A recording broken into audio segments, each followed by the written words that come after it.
Okay, so this is the second part of the lecture for this unit. So we'll be focusing on Chapter 7, which looks at MHC, major histocompatibility complex. And so here we can see the general structure of the MHC. So keep in mind that we have MHC class 1 and we also have MHC class 2.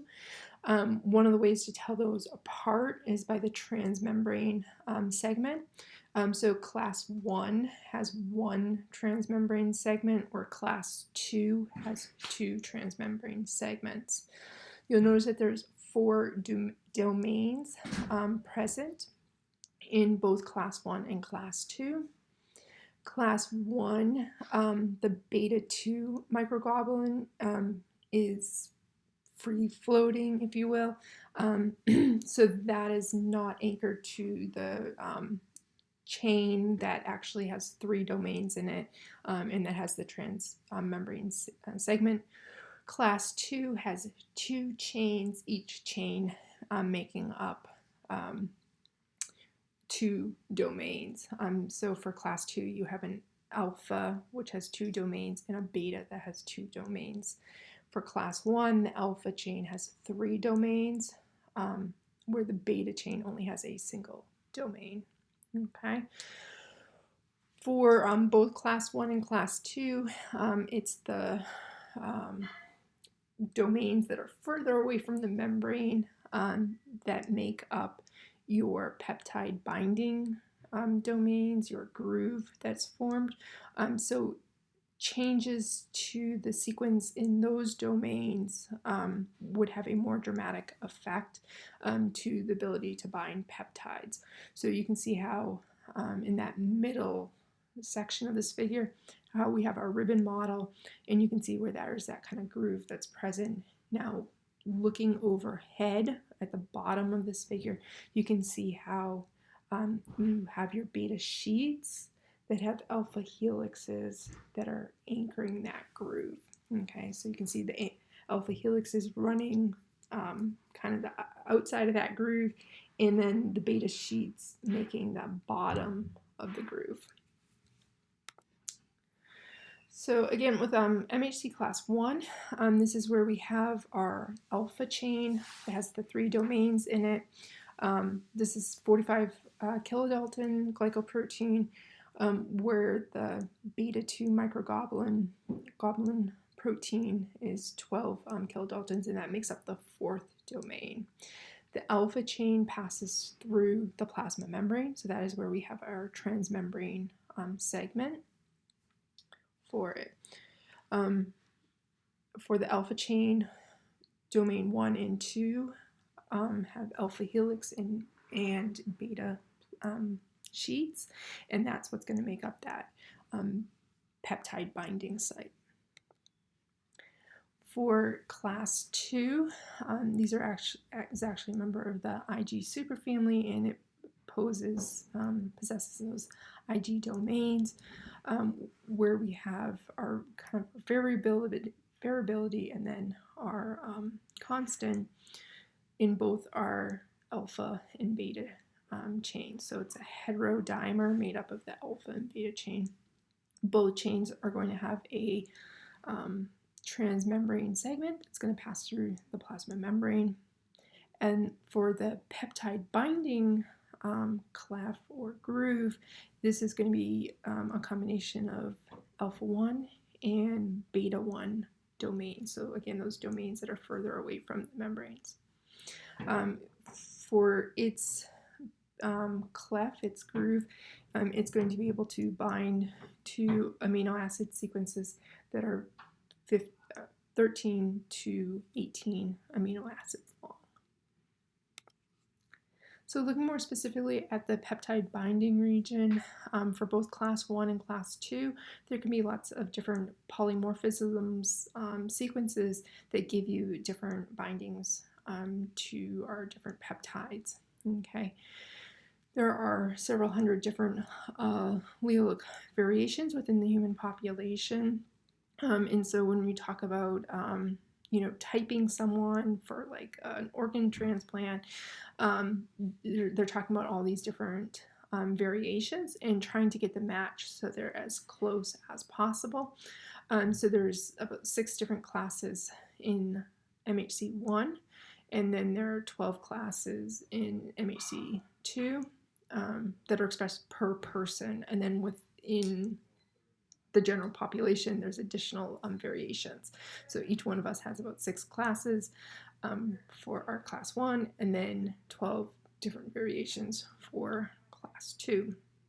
And so this really allows us to be able to recognize a diverse array of antigen peptide fragments. So keep in mind that processing is going to happen through phagocytosis, and that we're not looking at the whole entire protein. We're only looking at portions of that protein. And again, so different MHC molecules would be able to bind different peptides.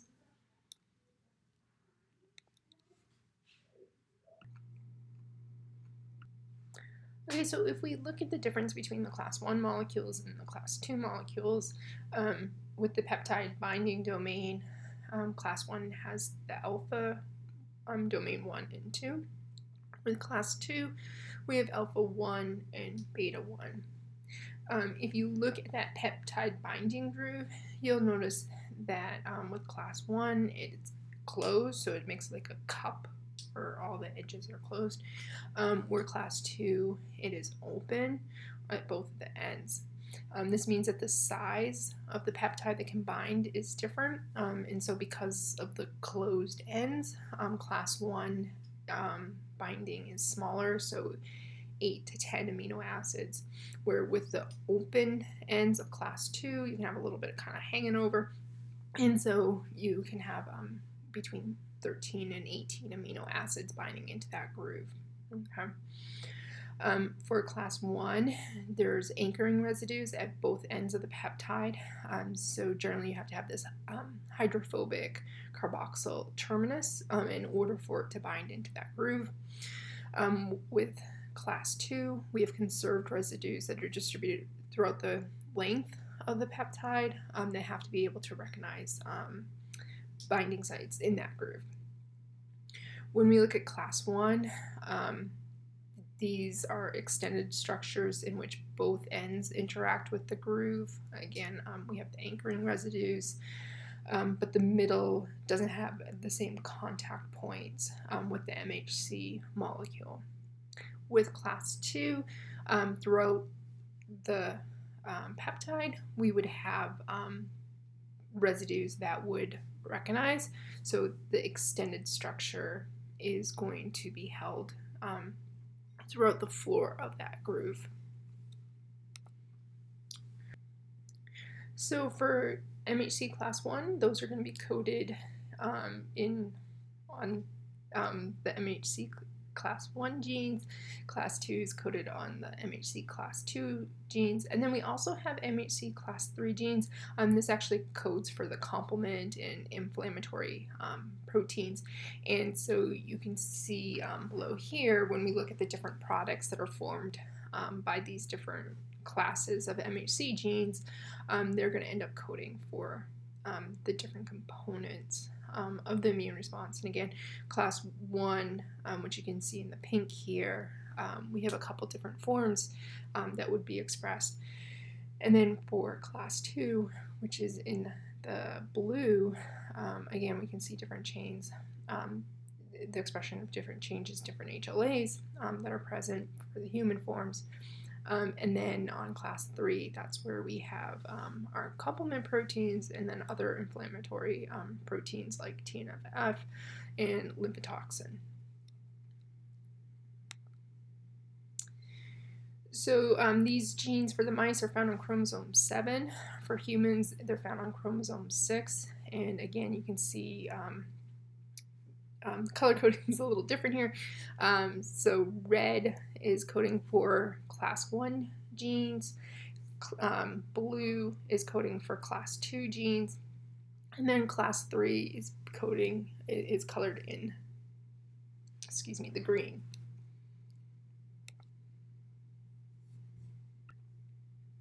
So the different allelic forms or alleles of these genes are inherited in linked groups called haplotypes.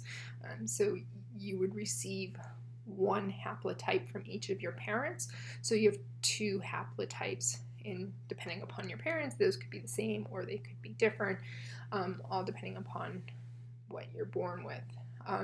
So one of the things in research, we use the inbred mice so that this controls for some of the variability, so that with a synergenic mouse, they would have all the same genetic loci.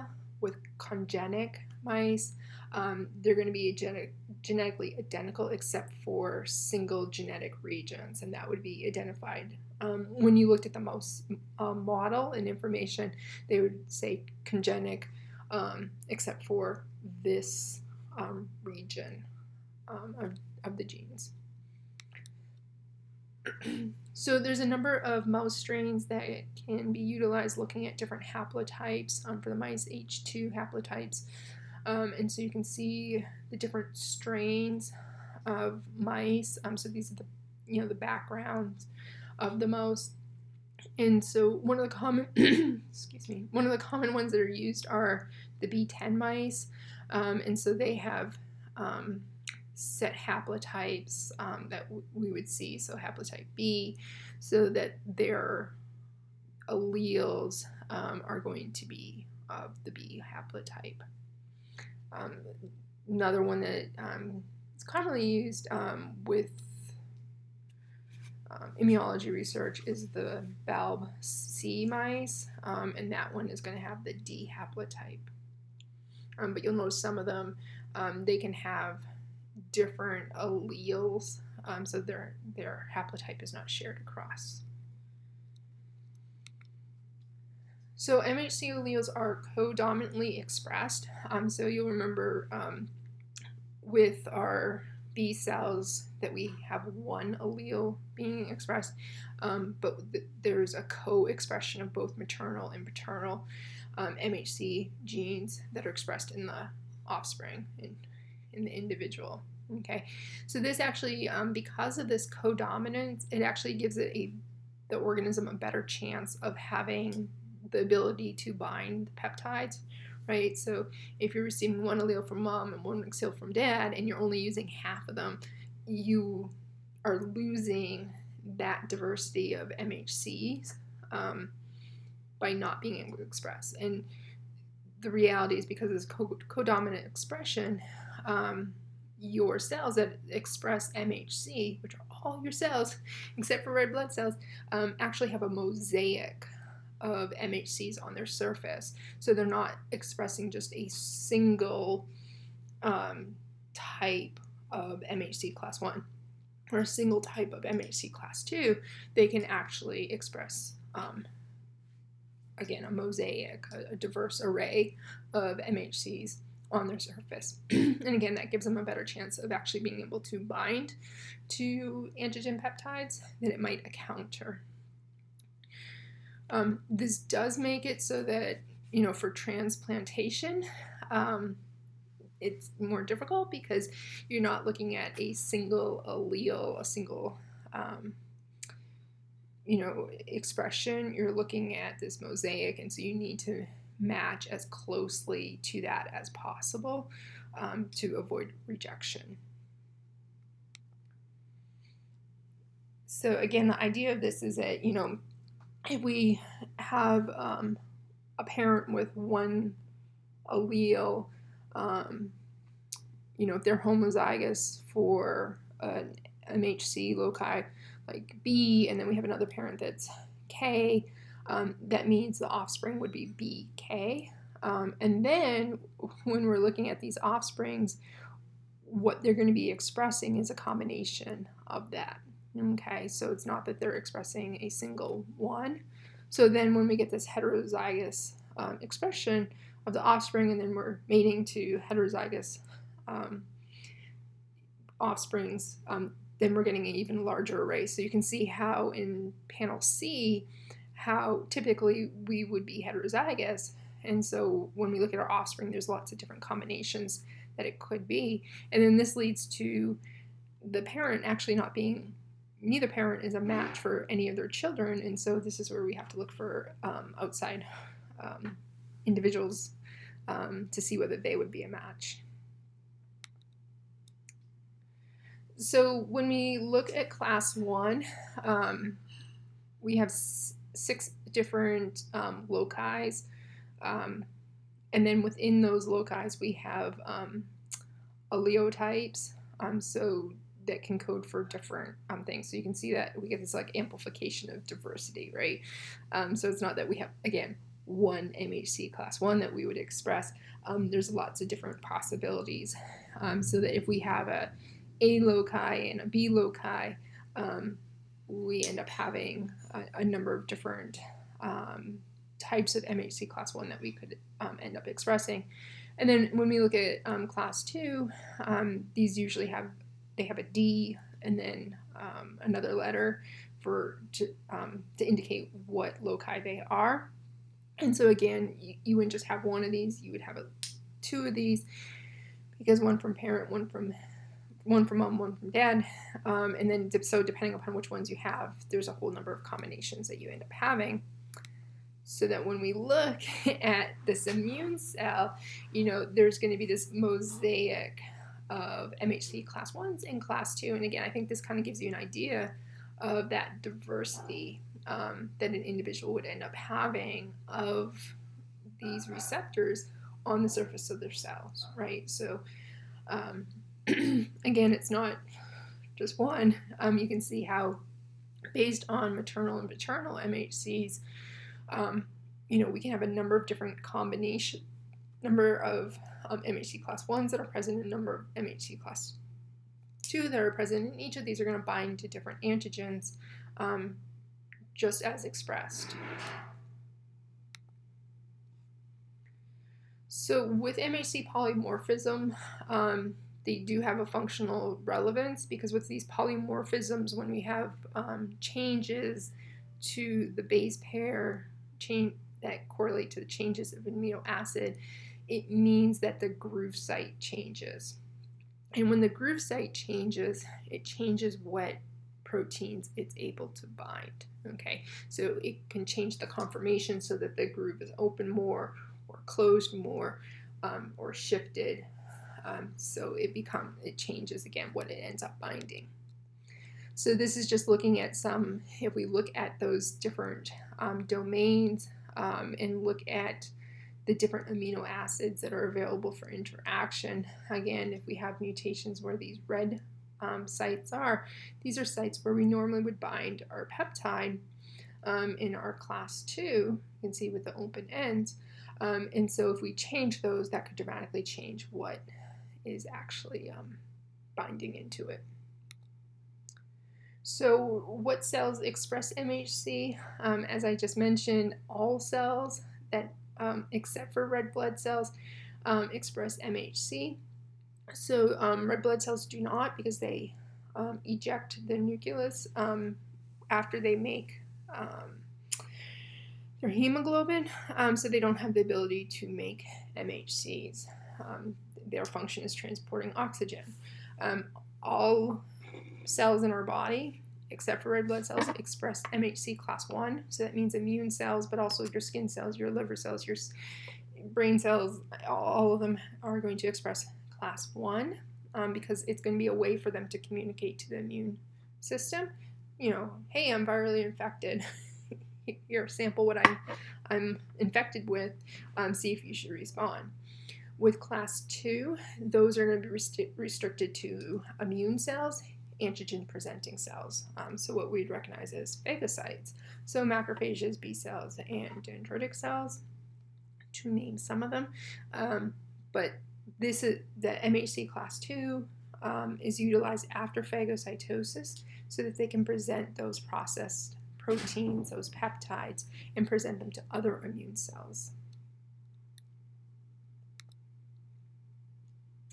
So there's a number of changes in expression patterns. So keep in mind that expression of MHC class 1 and class 2 is not locked So it's not, oh, this is what they're going to express and that's all. It can be upregulated or downregulated. So there's going to be some genetic regulatory components. So promoters that drive transcription at the time of infections.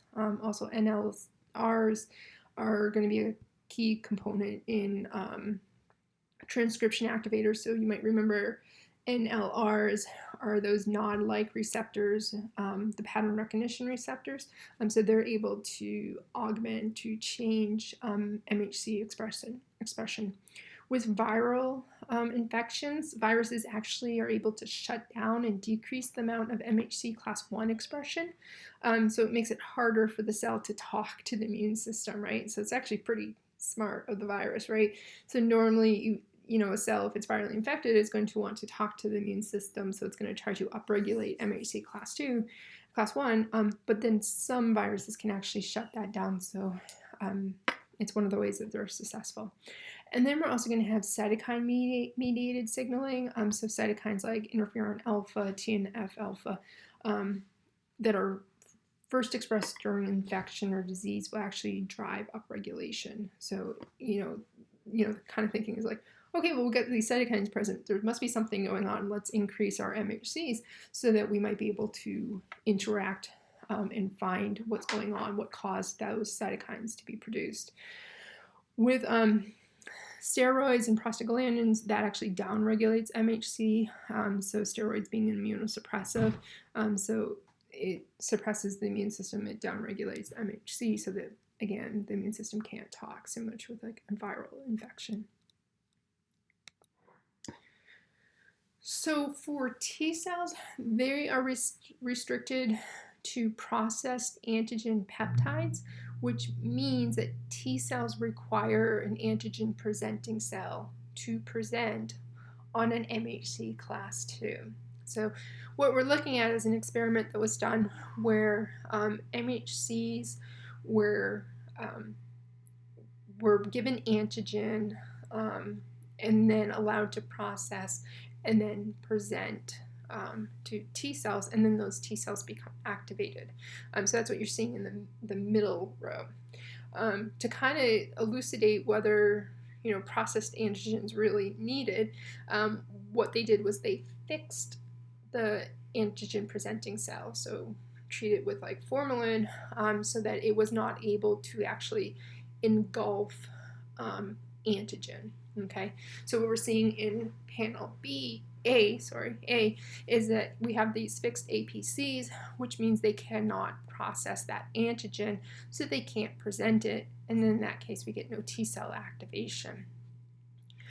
In panel C, what they've done is they've taken that fixed antigen presenting cell and they feed it processed antigens. So antigens are being processed, digested in another way, and then they're incubated so they can get loaded onto the MHC too, and then that allows it to show it to the T cell, so the T cell becomes activated. So again, the key part here is that we need processed antigens.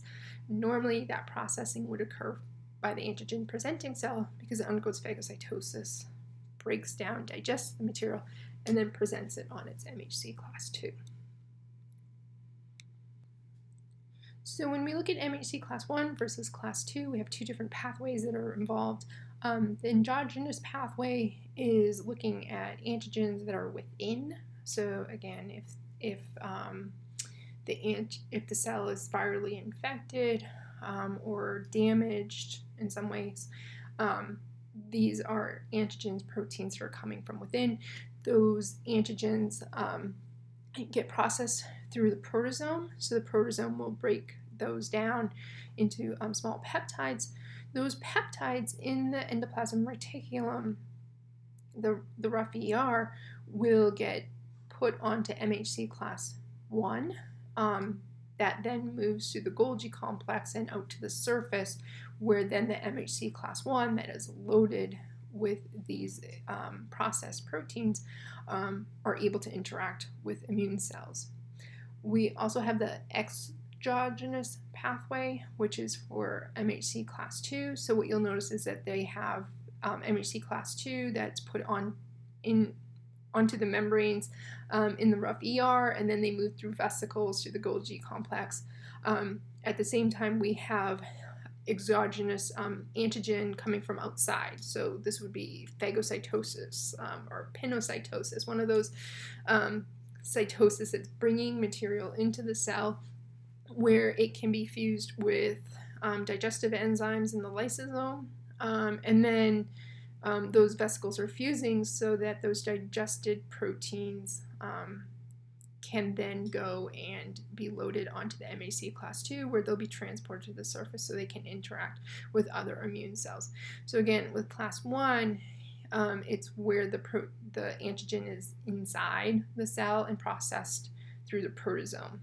With class 2, it's outside antigen that comes into the cell and then is processed and digested and then presented. So for the endogenous pathway, again, these peptides are generated by the proteasome. Proteasome is a protease complex, so you can see it there in the figure. So it's kind of like this tunnel that these proteins will go through when they've been tagged. So ubiquitin proteins, that ubiquitin acts as a tag that tells the cell to transport this to the proteasome so it can be degraded. Okay, so as you can see in that figure, we have these peptides that have been degraded by the proteasome, and so that now these can be presented on MHC class 1.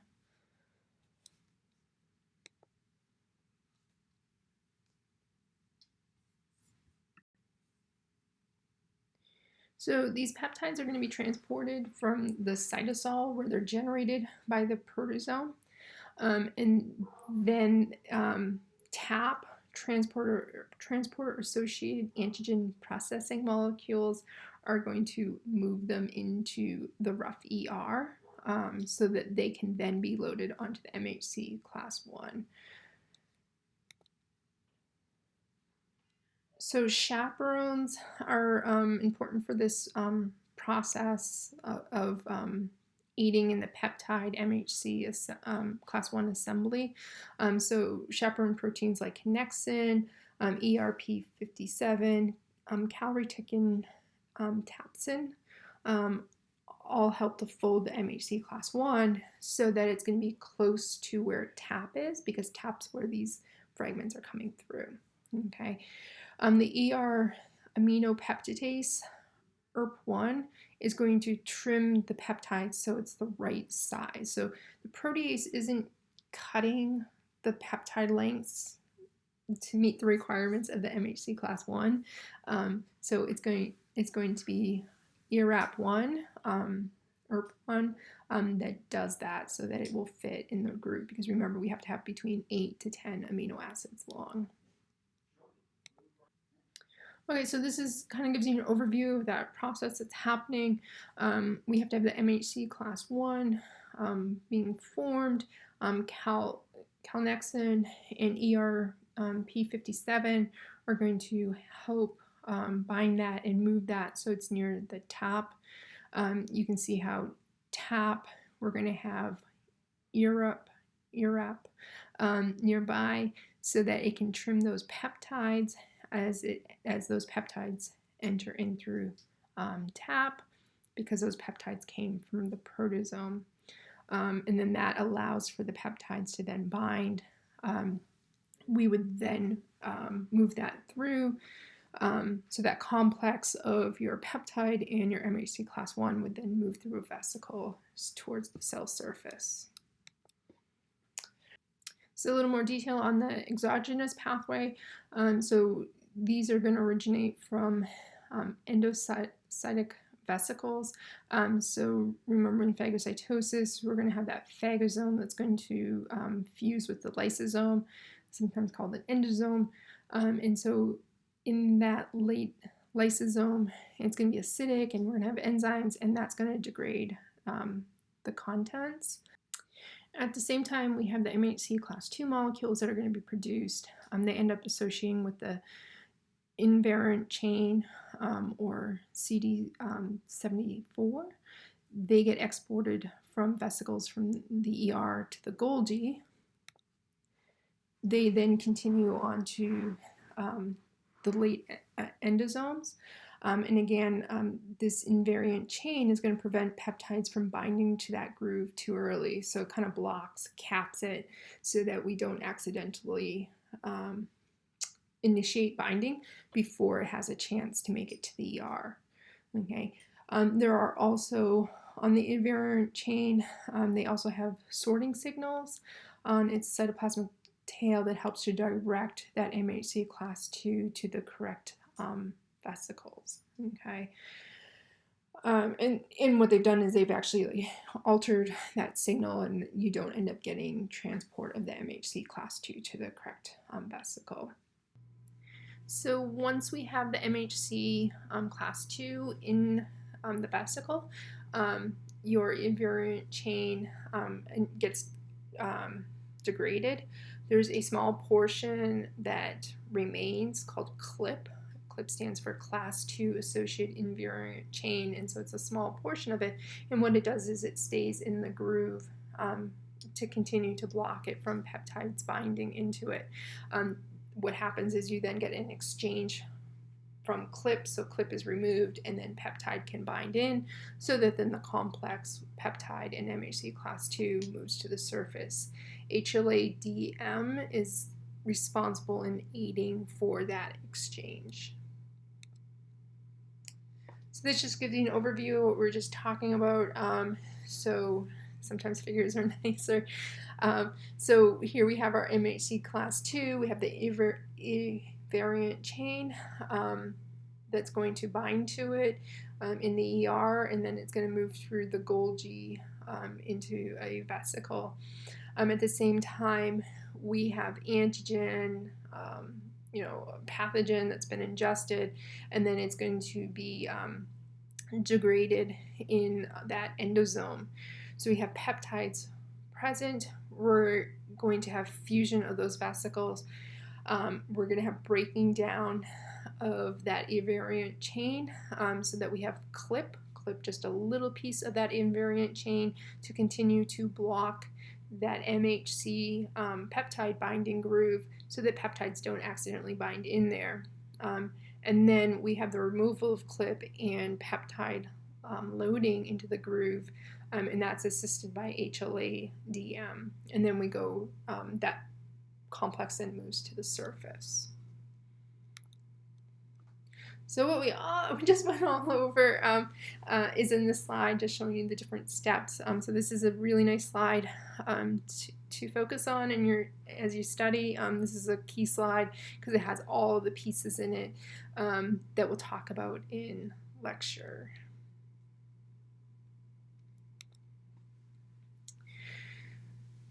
So with this, we want to keep in mind that DCs, dendritic cells, are really critical in presenting to T cells.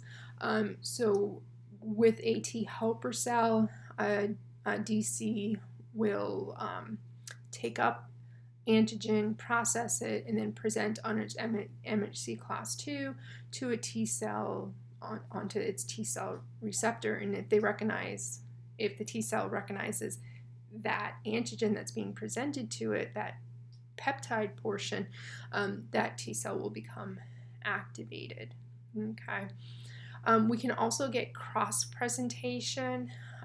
So in that case, if the DC has presented something like what it just did with the T helper cell, it can actually take that and then show it on its MHC class 1, so it can internalize it and then present on its MHC class 1, and that can actually be presented to cytotoxic T cells. So some T cells require the presentation on class 2, and other T cells can recognize that presentation on class 1. Okay, so again, we can have cross presentation or direct presentation. So we can also get presentation of non-peptide antigens or non-protein antigens, so we do want to recognize that. It tends to be the focus just because it's been studied more so, but non-protein antigens can be recognized by T cells. They're not always presented on the classic MHC molecules though. So we have other molecules like CD1 and MR1. MR1 stands for MHC class 1 related proteins. So they're similar, but they're not MHC class 1. So these kind of non-traditional molecules can be used to present non-protein antigens. And there's 5 human CD1 genes, and there's 1 MR1 gene. There's little variation between there, so as far as polymorphisms, we don't see a lot of variations, but they have similar function to what we see with MHC class 2.